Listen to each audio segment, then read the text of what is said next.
Vamos a continuar a pesar de las fiestas patrias y en medio de este ambiente dieciochero que ya empezamos a disfrutar. Quienes llegaron al comienzo se dieron cuenta de que ya empezamos a disfrutar de este ambiente dieciochero. Bueno, empezamos hace rato ya, pero en el culto seguramente hoy, la próxima semana también, un culto especial de fiestas patrias.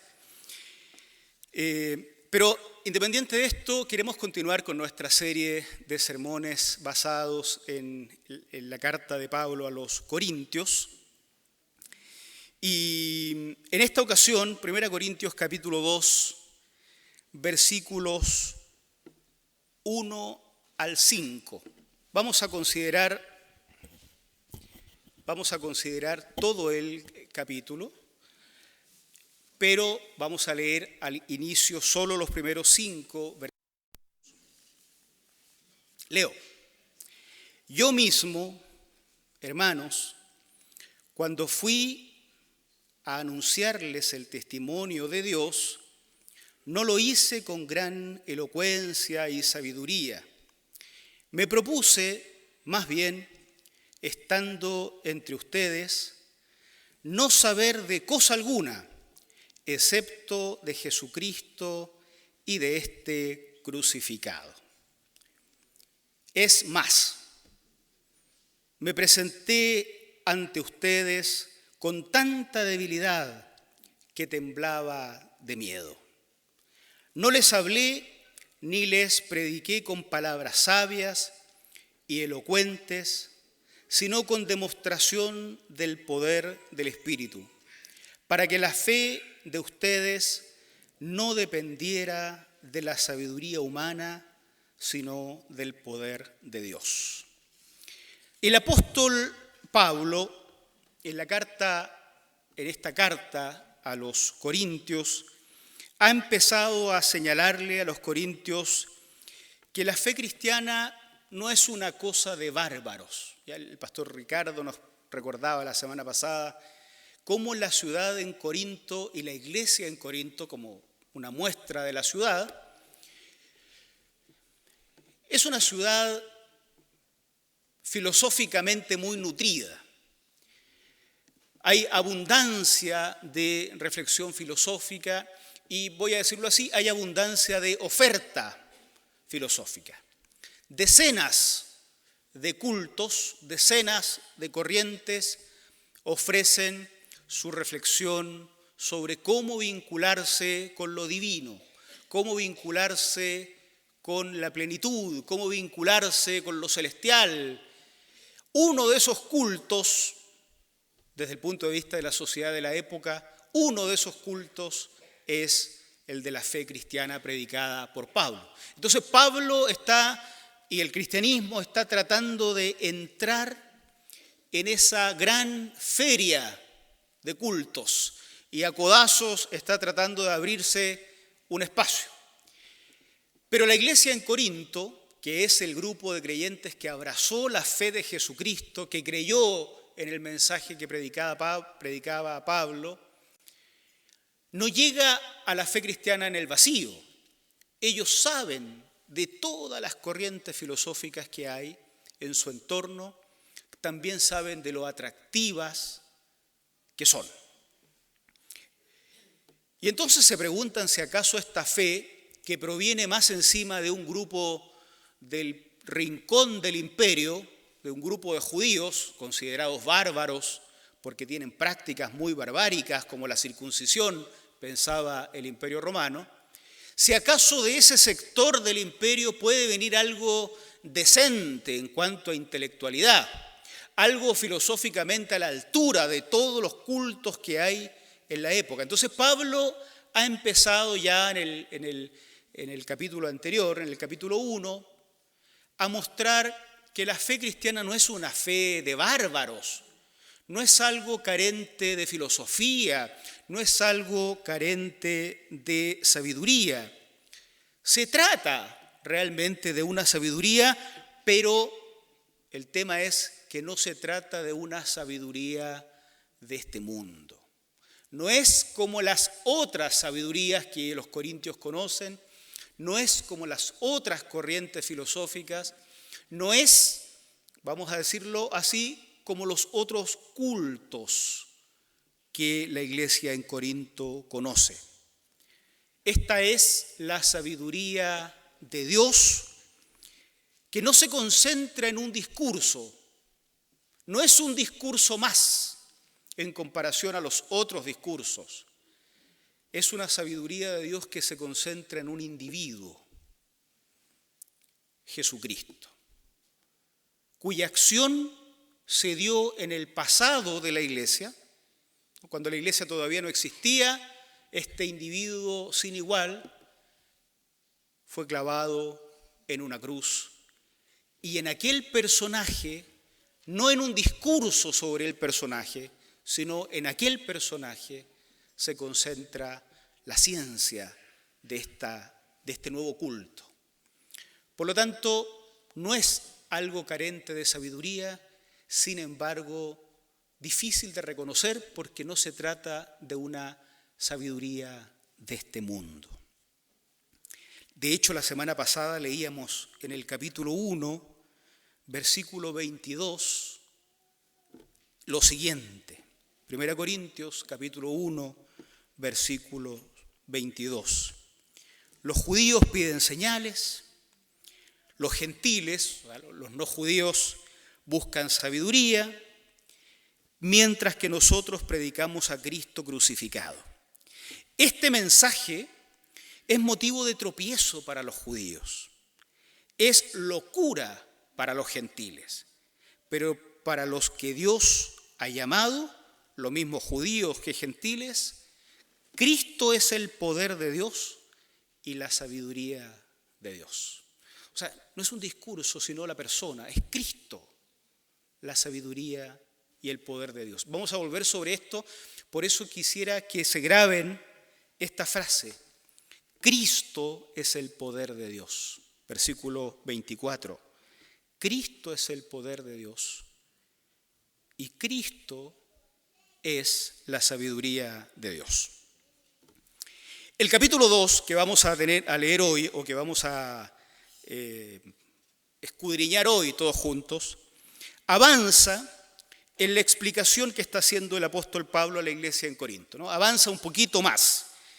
La fe cristiana no solo no es sabiduría de este mundo, y por eso locura, sino que además la fe cristiana es contraintuitiva. Una palabra media difícil de pronunciar, pero va a haber que grabársela. Es contraintuitiva, es decir, la mente humana no llega naturalmente a la conclusión de que la fe en Cristo es el camino para la salvación. O sea, va contra la natural intuición humana y por eso decimos que la fe cristiana es contraintuitiva. Tú pones a un ser humano cualquiera y no llega a la conclusión de que ese es el camino a la salvación. Va contra la intuición natural del ser humano. Y respecto de eso quisiera expresar 3 ideas fundamentales en este sermón. En primer lugar, la fe cristiana es contraintuitiva por su contenido. Miren el versículo 2, capítulo 2, 1 Corintios, capítulo 2, versículo 2. Me propuse, más bien, estando entre ustedes, no saber de cosa alguna, excepto de Jesucristo y de este crucificado. Pablo se ha vuelto monotemático. Tiene un único tema de conversación. No quiero hablar de nada más. Todo será muy importante en esta linda ciudad de Corinto. Todo será muy valioso. Todo será de altísimo nivel intelectual. Pero yo no quiero hablar de nada más, solo hay una cosa que me interesa: Jesucristo y este crucificado. De los cientos de caminos de salvación ofrecidos a los corintios, A Pablo no le interesa entrar en una conversación sobre ninguno de los otros cientos. No le interesa entrar a una arena de debate como lo hacen los sofistas o los filósofos de la época para intentar al mismo nivel que los grandes filósofos de la época debatir sobre la validez de su discurso. No quiero saber de nada más, solo de Jesucristo, y no solo de Jesucristo, sino de Jesucristo colgando en una cruz, de Jesucristo crucificado. La imagen es grotesca. Estamos en el siglo I de la era cristiana.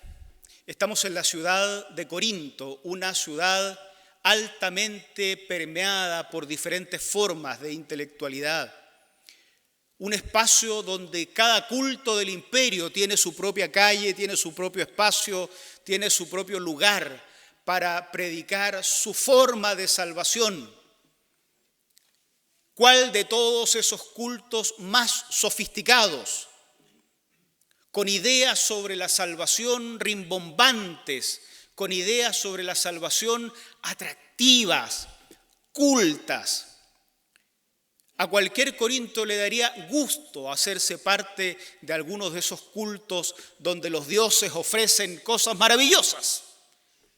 Y Jesucristo dice, yo no quiero hablar de nada de eso, quiero hablar de un Dios colgando en la cruz.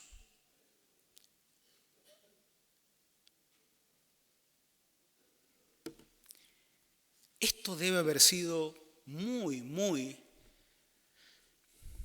desconcertante para una iglesia acostumbrada a discursos de alto nivel filosófico. Una iglesia que tiene sobre la mesa las ofertas de todos los cultos muy atractivos. Debió ser desconcertante un discurso de este tipo. ¿Cómo puede Dios ofrecer salvación, el Dios de Pablo? ¿Cómo puede el Dios de Pablo ofrecer salvación si ni él mismo pudo salvarse de la muerte? ¿Cómo puede ofrecer vida eterna un Dios que cuelga en una cruz, muriendo? ¿Cómo puede ser poderoso un Dios que en lugar de enjuiciar a los pecadores, es enjuiciado como si él fuera pecador? ¿Cómo puede ser bonito que el Dios del que habla Pablo sea uno que se asocia con lo peor de la sociedad, con los pecadores del imperio, con los despreciados? Y sin embargo Pablo dice, no voy a hablar de otra cosa, sino de Jesucristo. Y les guste o no les guste, de Jesucristo colgando en la cruz.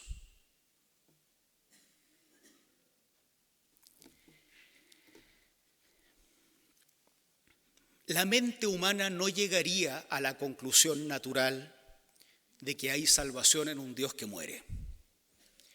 No llegaría a la conclusión natural de que alguien tan poco poderoso como para que lo maten pueda ofrecer salvación a la humanidad entera. El contenido de la fe cristiana es contraintuitivo. Bueno, y por si eso no fuera poco, volvamos al versículo 2, donde estamos detenidos. Fíjense cómo parte. No es que Pablo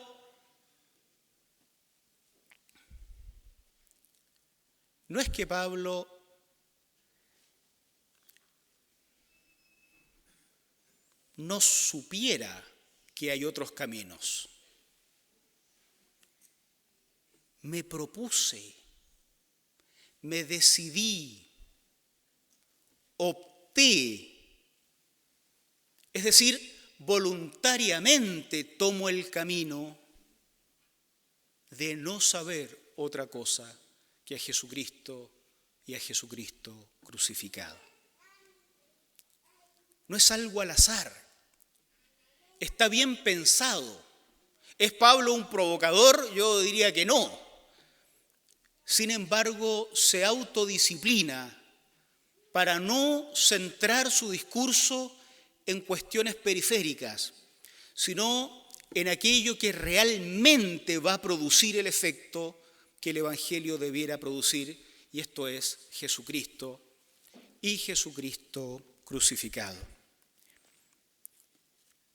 Pablo se niega a seguir el camino de las múltiples filosofías. El vínculo con Dios no se logra haciendo un bypass al camino que tiene una cruz con un hombre colgando al medio. Hay que pasar por ahí, con todo lo grotesco que pueda parecerle a los cultos corintios. No se puede llegar a Dios haciendo un rodeo a la cruz. Hay que pasar, hay que experimentar el impacto, el shock del Dios hombre colgando en una cruz. Y no quiero hablar de otra cosa, eso es Pablo. Pablo no debió ser un buen amigo para invitar a un asado, definitivamente. Definitivamente. No quiere hablar de otra cosa. No quiere hablar de otra cosa. No sería tampoco un gran anfitrión. ¿Cuántos caminos alternativos, hermanos, hermanas de la Iglesia de Providencia, hoy reunidos acá en el culto unificado?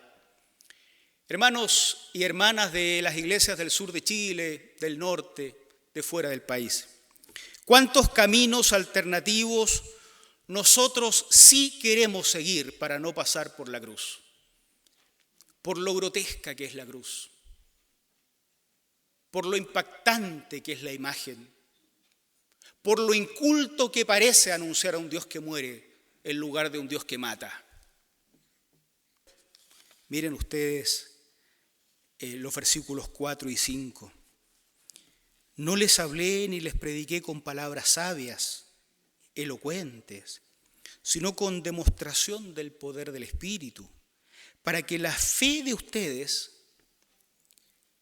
no dependiera de la sabiduría humana, sino del poder de Dios.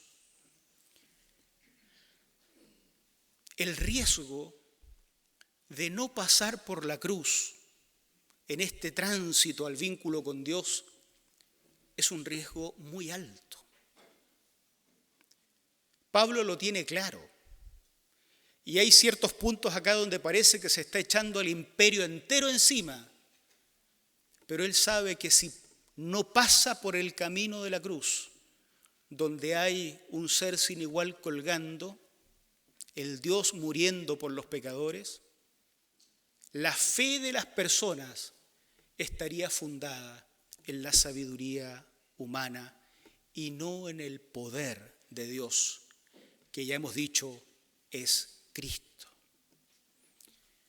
Siempre es posible, hermanos y hermanas, siempre es posible que nuestra fe esté fundada en un gran discurso que haya pasado por al lado de la cruz y que no esté fundada en el individuo Jesucristo.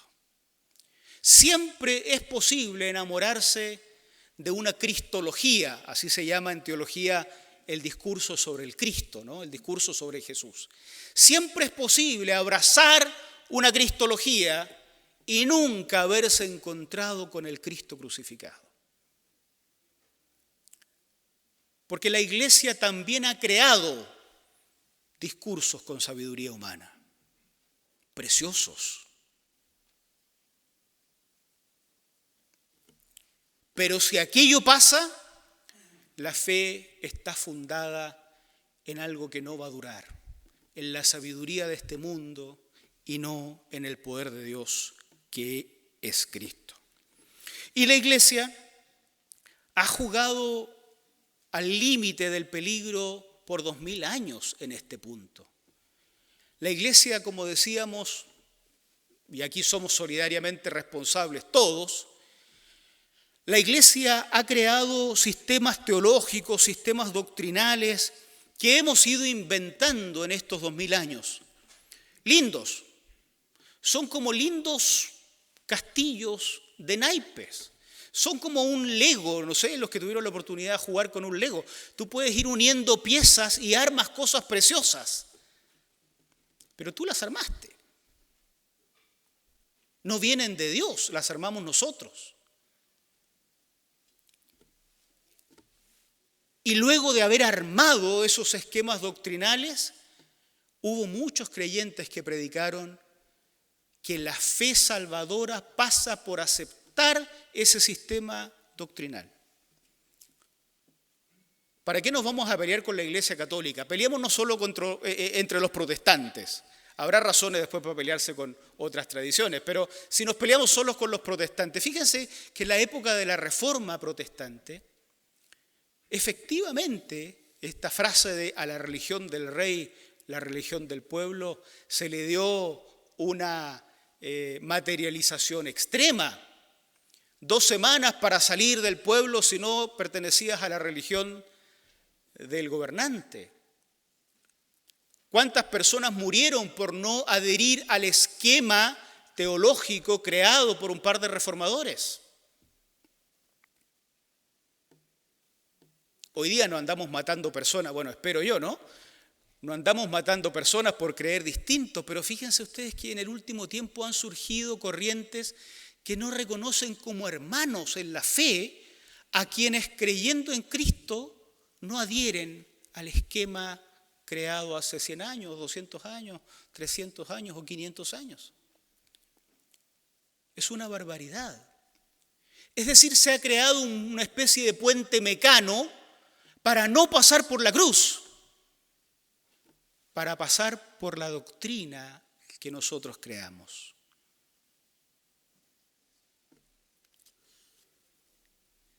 Y no nos acordamos de Pablo que dice, yo me negué a todo aquello para que la fe no esté basada en sabiduría humana.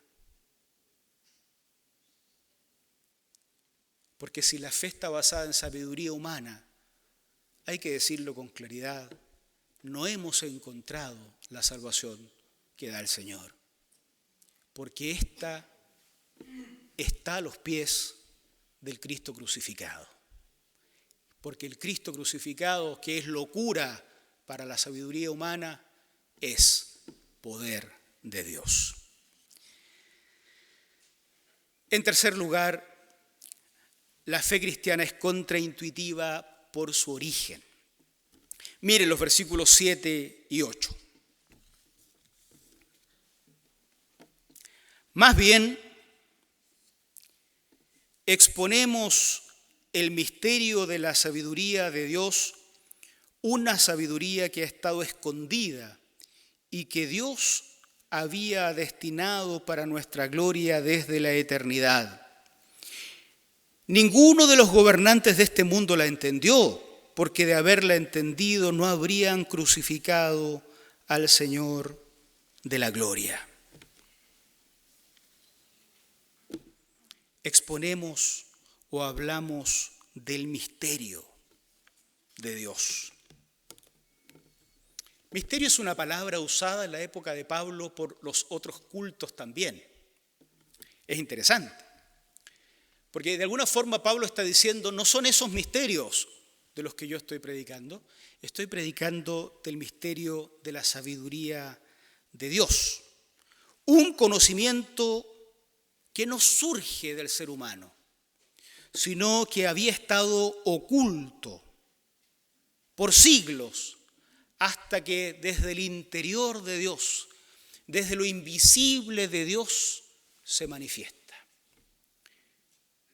No como un soplo mágico, sino como un individuo, Jesucristo, que viene desde el interior de Dios y se manifiesta y se expresa en la historia humana. Pero es un conocimiento que no estuvo presente en los poderosos de este mundo.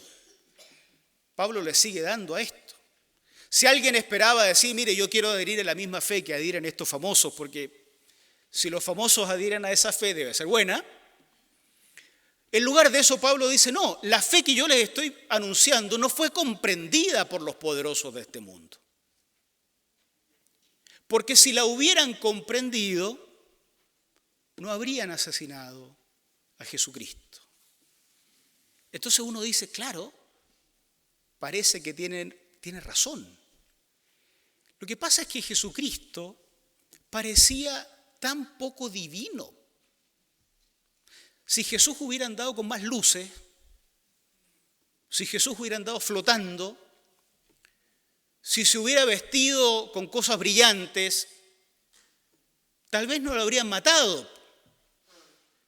Si Jesús anduviera fulminando con un rayo a todos los que se acercaban, en lugar de asociarse con los más frágiles, no lo habrían asesinado. Si Jesús hubiera hecho mejores amigos, ¿por qué no se hace amigo del emperador? ¿Por qué no se hace amigo de los gobernantes? ¿Por qué no se hace amigo, por último, de los líderes religiosos, de los maestros de la escritura de la época?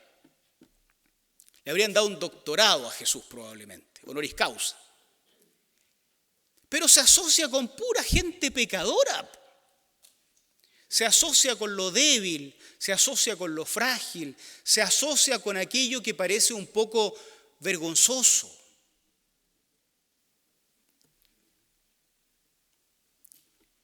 Se trata de un conocimiento, el misterio que predica Pablo, que no surge de la mente humana, que no puede ser creado por el ser humano, sino que proviene como algo que salió de Dios, como una revelación de Dios. Era un misterio. Esa palabra misterio es una palabra técnica, no nos vamos a meter en eso acá, pero es una palabra técnica. Las otras religiones también la usan, pero Pablo dice, este es un misterio que no es descubierto por los iniciados, es algo revelado por Dios. Y no a los grandes intelectuales que por su propio esfuerzo descubren el misterio o pretenden descubrirlo. Tampoco a las grandes autoridades, tampoco a los poderes de este mundo que con su poder compran quien enseña el misterio, sino es revelado por un acto de gracia de Dios, una revelación del misterio del poder del Señor. Pero no estuvo presente en los gobernantes de este mundo y es lógico. Las lógicas del poder no circulan por caminos donde hay dioses crucificados. Las lógicas del poder no ubican a Dios en el lado de los castigados, lo ubican en el lado de los castigadores. Y el misterio predicado por Pablo decía que Dios venía a morir en lugar de matar, a recibir el castigo en lugar de castigar, a morir, perder su vida para que los que merecían perderla tuvieran vida en abundancia. Las lógicas del poder no cuadran con el misterio revelado por el Señor. Por eso es contraintuitivo. ¿A qué poderoso se le ocurriría hacerse frágil simplemente por amor? El camino del perdón ofrecido por ese que debía castigarnos no surge de la mente humana porque es sabiduría de Dios. Concluyo señalando que la fe que abrazamos, hermanos y hermanas, no la inventamos nosotros. No surge de nuestra sabiduría, no surge de un grupo de intelectuales que se juntó hace 2000 años para inventar algo que no existía. La fe cristiana surge de un Dios incontrolable, incontrolable. Un Dios que en lugar de hacernos morir mereciéndolo, decide solo porque a Él se le ocurre, por gracia diría la teología clásica, morir Él en nuestro lugar. Pero aceptar eso es más difícil de lo que parece, curiosamente. Son enormes, hermanos y hermanas, son enormes las implicancias de esta proclamación del Dios hombre que asume el lugar de los castigados y no el lugar de los castigadores. La historia humana se revuelve. La historia humana no está construida sobre esta lógica. Está construida sobre una lógica contraria, donde el poder castiga y el frágil es castigado, donde no es posible que el que merece el castigo reciba perdón, sino juicio. Las sociedades podrían ser completamente transformadas si el misterio de Dios hubiera sido captado por los poderosos de todos los tiempos. Por otro lado, las iglesias nos hacemos cada vez más sabios. Fíjense que, como decíamos la semana pasada, en la lectura de la semana pasada, Pablo le dice a la iglesia en Corinto: no hay muchos sabios entre ustedes, no hay muchos poderosos entre ustedes. ¿Dónde están los eruditos? Si Pablo estuviera parado entre nosotros, a lo mejor nos diría otra cosa. ¡Wow! Hay muchos sabios entre ustedes. Hay muchos poderosos entre ustedes.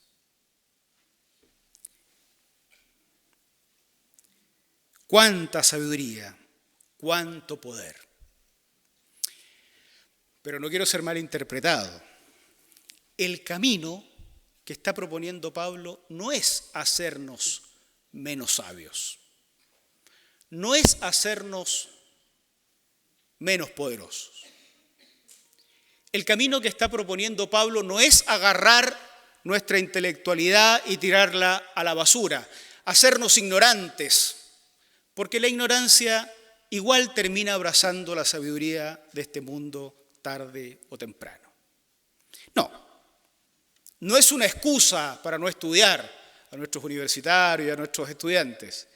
No es una excusa para frenar.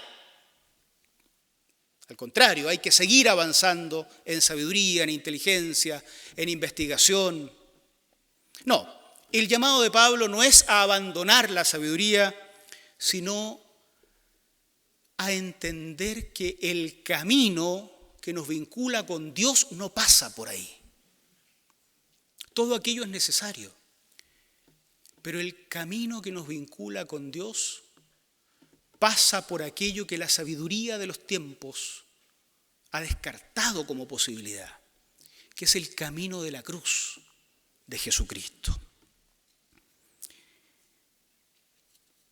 El camino es grabarnos a fuego, que no importa cuán sofisticados seamos, no importa cuán sabios y poderosos lleguemos a ser, el vínculo con Dios es un individuo sin igual, Jesús, el Hijo de Dios, ocupando nuestro lugar en esa cruz, en ese monte. Habrá que agradecer por toda la sabiduría que podamos adquirir y ojalá adquiramos más. Pero se debe insistir como Pablo, se debe decidir que el discurso para llegar al Padre es un discurso donde siempre se transita por un camino, donde cuelga en la cruz el Hijo de Dios. Esas son las viejas palabras de un antiguo himno que algunos recordarán. ¿Se acuerdan de esta? Aunque el mundo desprecie la cruz de Jesús, para mí tiene suma atracción, porque en ella llevó el Cordero de Dios mi pecado y mi condenación. Hoy yo siempre amaré esa cruz, en sus triunfos mi gloria será. Y algún día, ¿se acuerdan? En vez de una cruz, mi corona Jesús me dará. Oramos al Señor. Gracias, Señor, porque hoy estamos en condiciones de pensar en la seriedad de estas palabras del himno. No ha cambiado mucho la percepción del mundo respecto de la cruz desde la época de Pablo. Sigue siendo despreciada. Sigue siendo necesario que recuperemos la idea de que también cuando se trata de vincularnos contigo, solo Jesucristo y Jesucristo crucificado. Danos esa gracia, Señor, para valorar todo lo que nos has dado en estos años, para valorar toda la ciencia y la sabiduría que has permitido que por gracia tuya la sociedad desarrolle. Danos tu sabiduría para valorar todo aquello como algo positivo y, sin embargo, seguir recordando que el único camino que nos vincula contigo pasa por un lugar donde hay una cruz y donde el Dios hombre colgaba y derramaba su sangre por nosotros. Para que no sea, Señor, que nuestra fe se vuelva frágil, colgando de sistemas humanos, colgando de doctrinas humanas. No dejes que nuestra fe se sustente en la fragilidad de los discursos sabios que nosotros vamos creando. En cambio, el Cristo que vive para siempre, concede tú, Señor, que se haga más presente que nunca en nuestras vidas, porque de ese Cristo que murió en esa cruz, pero que resucitó y está presente entre nosotros, depende nuestra salvación. Y no solo la nuestra, Señor, sino también la de nuestros seres queridos y la transformación de nuestras sociedades. Gracias por permitirnos volver a oír las palabras tan antiguas del viejo apóstol. Gracias por poder abrir con tanta libertad tu palabra, Señor. Ayúdanos a aprovechar adecuadamente estos tiempos. Bendícenos a quienes estamos acá en Santiago. Bendice a la iglesia que está descansando fuera de la ciudad. Bendice, Señor, a tantos hermanos y hermanas que desde lugares distantes nos acompañan escuchando estos sermones, cantando con nosotros a través de internet. Que reciban ellos también en este momento tu paz, tu bendición y tu gracia. Gracias por todo en el nombre de Cristo Jesús. Amén.